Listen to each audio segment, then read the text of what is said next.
Chapter 12. A Solemn Vow and Promise.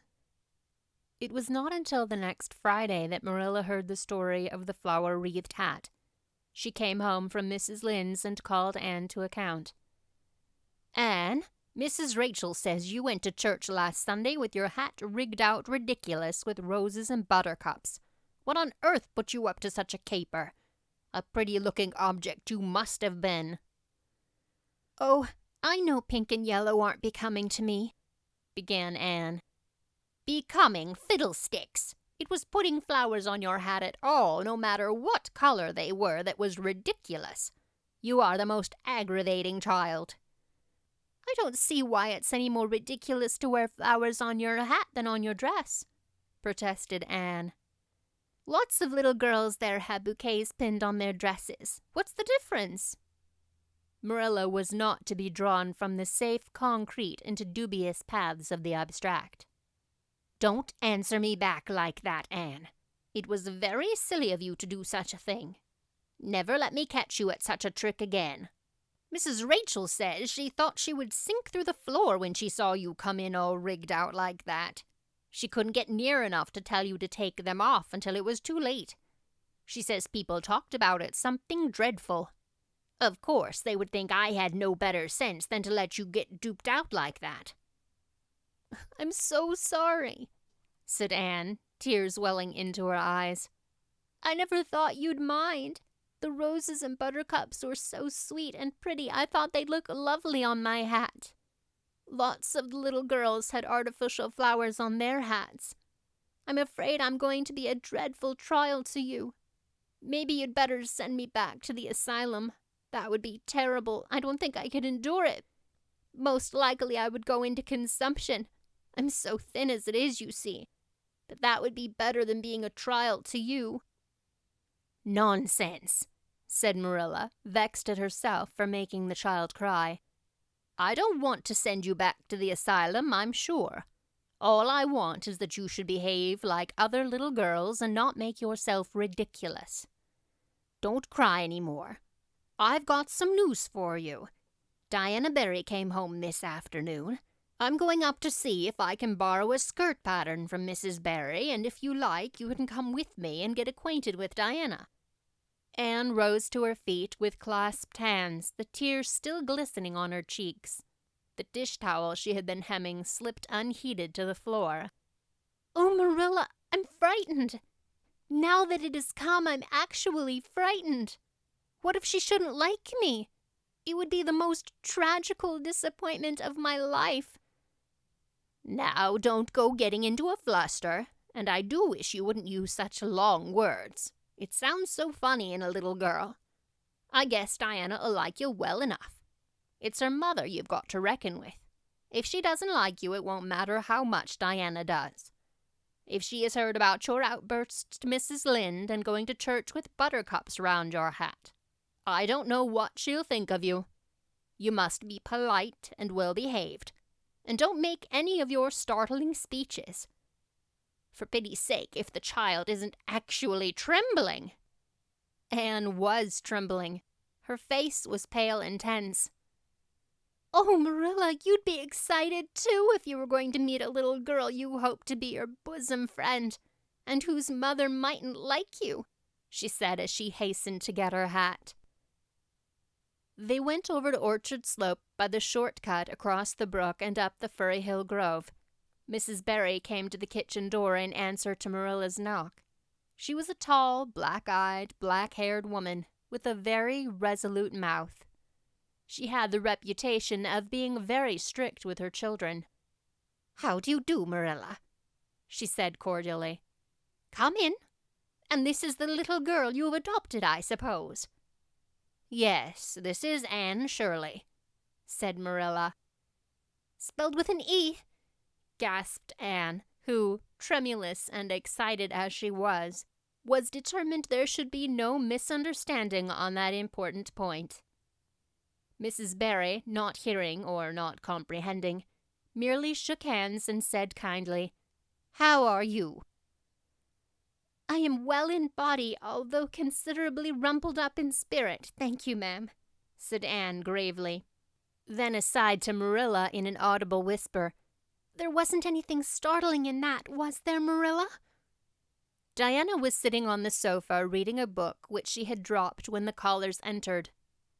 She was a very pretty little girl, with her mother's black eyes and hair and rosy cheeks, and the merry expression which was her inheritance from her father. "This is my little girl, Diana," said Mrs. Barry. "Diana, you might take Anne out into the garden and show her your flowers. It will be better for you than straining your eyes over that book. She reads entirely too much." This to Marilla as the little girls went out. "And I can't prevent her, for her father aids and abets her. She's always poring over a book. I'm glad she has the prospect of a playmate. Perhaps it will take her more out of doors." Outside in the garden, which was full of mellow sunset light streaming through the dark old firs to the west of it, stood Anne and Diana, gazing bashfully at each other over a clump of gorgeous tiger lilies. The Barry garden was a bowery wilderness of flowers which would have delighted Anne's heart at any time less fraught with destiny. It was encircled by huge old willows and tall firs, beneath which flourished flowers that loved the shade.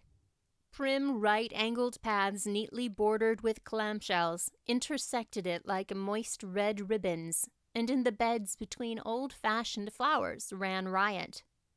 There were rosy bleeding hearts and great splendid crimson peonies, white fragrant narcissi and thorny sweet Scotch roses, pink and blue and white columbines, and lilac-tinted bouncing bets. Clumps of southernwood and ribbon grass and mint, purple Adam and Eve, daffodils, and masses of sweet clover, white with its delicate, fragrant, feathery sprays, scarlet lightning that shot its fiery lances over prim white musk flowers. A garden it was where sunshine lingered and bees hummed and winds, beguiled into loitering, purred and rustled.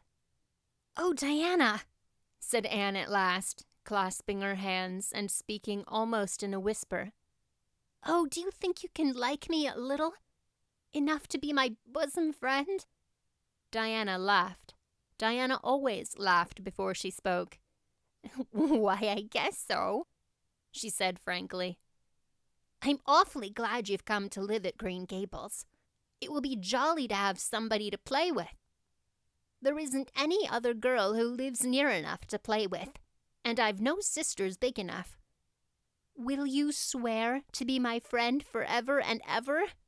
demanded Anne eagerly. Diana looked shocked. "Why, it's dreadfully wicked to swear," she said rebukingly. "Oh, no, not my kind of swearing. There are two kinds, you know." "I never heard of but one kind," said Diana doubtfully. "There really is another. Oh, it isn't wicked at all. It just means vowing and promising solemnly." "Well, I don't mind doing that," agreed Diana, relieved. "How do you do it?" "We must join hands, so," said Anne gravely. "It ought to be over running water. We'll just imagine this path is running water. I'll repeat the oath first. I solemnly swear to be faithful to my bosom friend, Diana Barry, as long as the sun and moon shall endure. Now you say it and put my name in." Diana repeated the oath with a laugh fore and aft. Then she said, "You're a queer girl, Anne. I heard before that you were queer, but I believe I'm going to like you real well." When Marilla and Anne went home, Diana went with them as far as the log bridge. The two little girls walked with their arms about each other. At the brook, they parted with many promises to spend the next afternoon together. "Well, did you find Diana a kindred spirit?" asked Marilla as they went up through the garden of Green Gables.